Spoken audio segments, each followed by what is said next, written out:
NASA's latest rover is on its way to Mars. Its mission? To look for signs of ancient life.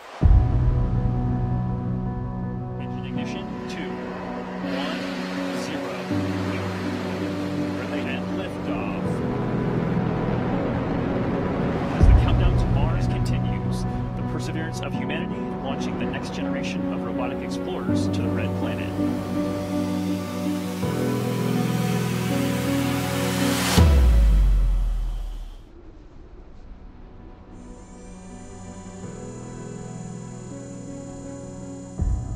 Perseverance will push forward the boundaries of a decades-long investigation into whether Mars has ever hosted life in its 4.5 billion-year history. Onboard is a suite of scientific instruments designed to look for signs of ancient life. It will also start to investigate how humans might live there, and for the first time ever, we'll see if we can fly a helicopter on another world.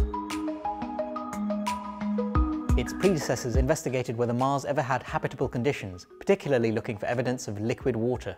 Together with observations from Mars orbiters, they gathered evidence that Mars once had large oceans, rivers, and lakes. They even found hints that water still flows on Mars today, although some features that were originally interpreted as streaks of flowing water might actually be just sand.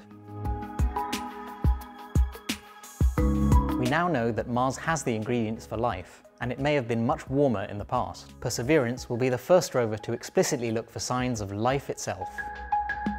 The chances of finding current life on Mars are pretty slim, but in the distant past, it's not so far-fetched, and finding it would be a huge deal. Right now, Earth is the only place we know of where life has ever existed. If we were to find out that life existed on our nearest neighbour, it would tell us that our home is not unique, and maybe life elsewhere in the universe is actually quite common.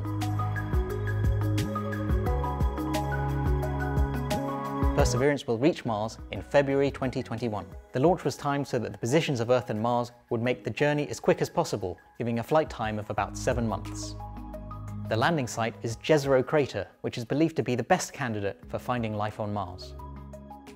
Water and sediments collected in this former lake bed, and it's here that scientists hope to find ancient organic molecules and signs of microbial life.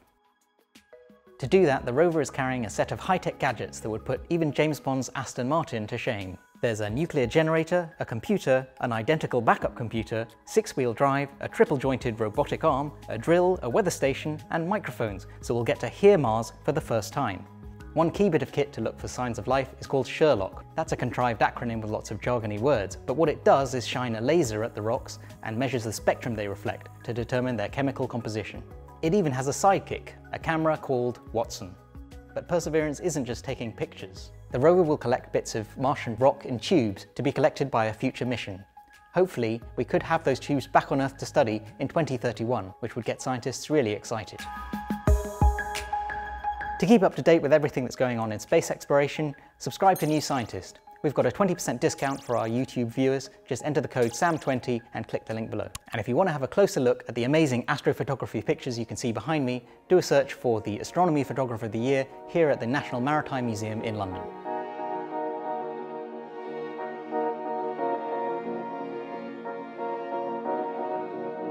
On top of the hunt for life, Perseverance is going to attempt something extraordinary. Mars is about to get its first helicopter. Ingenuity is a Wright brothers moment on another planet, according to the lead engineer Mimi Ong. If all goes to plan, just 118 years after the Wright Flyer took off in North Carolina, a 1.8 kilogram helicopter will take off on Mars. To complete its mission, all it has to do is get off the ground. Later missions could include bigger helicopters or maybe even planes that can fly further around the planet. Because Mars's atmosphere is so thin, that mission isn't so easy. Its super light carbon fiber blades will have to spin at 2,400 revolutions per minute. That's 7 times faster than a typical helicopter on Earth.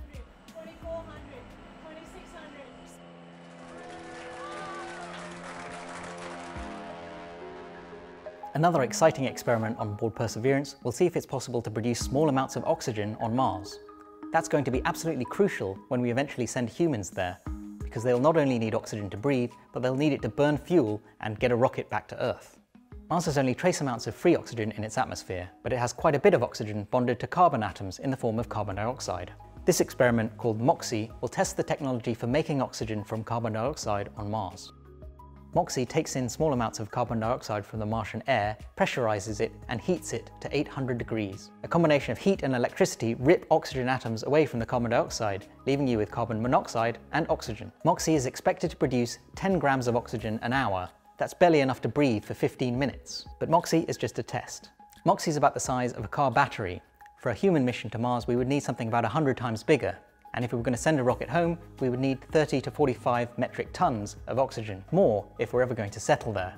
Mars isn't exactly the most hospitable place to settle down, but some people, including SpaceX boss Elon Musk, are really keen on the idea. Do you want the future where we become a spacefaring civilization and are in many worlds and are out there among the stars, or one where we are forever confined to Earth? And I say it is the first. Perseverance will take some of the first steps to see if that's possible. So we're going to learn a lot from this mission. We're going to see if it's possible to fly a helicopter on another planet, we'll prepare for future human exploration, and just maybe we'll find signs of ancient life on another planet.